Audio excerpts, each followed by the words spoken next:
38 anyos nga lalaki nga giingong ng blackmail sa iyang uyab kaniadto nasikop sa mga personahe sa Regional Anti-Cybercrime Unit 10 sa Cagayan de Oro City. Ano yung report?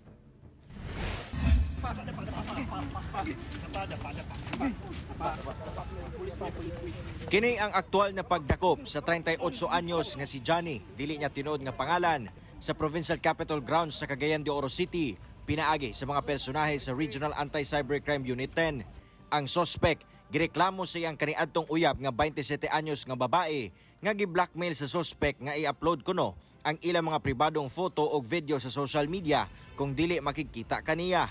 Hinungdan nga gilusad ang operasyon batok sa sospek. Batong gikuan nga pag tanaw sa babae sa cellphone sa lalaki nga naa atong video with the pre-arranged signal nga atong gi-briefing sa iya nga mao na ang buhaton kung makita ang video ay naman sa palibot ng atong mga personnel. Sumala pa sa kapulisan nga dakong kalapasan ang gihimo sa sospek batok sa babaeng biktima. Bawal gini siya kay kanim usapod na atong gi-kampanya karon na kaning mag-post og mga video labi na kaning hubo.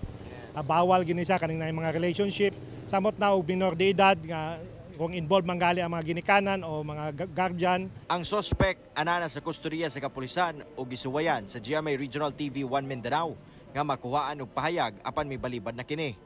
Patong-patong nga kasong paglapas sa RA 9262 o Violence Against Women and Children Act, RA 995 Anti-Photo and Video Voyeurism Act, RA 11313 o Bawal Bastos Law o Identity Theft in relation to RA 10175 o Cybercrime Prevention Act. Human nga naghimo og social media ang suspect, dala ang pangalan og nawong sa biktima. Kauban si Makoy Simpron sa kamera.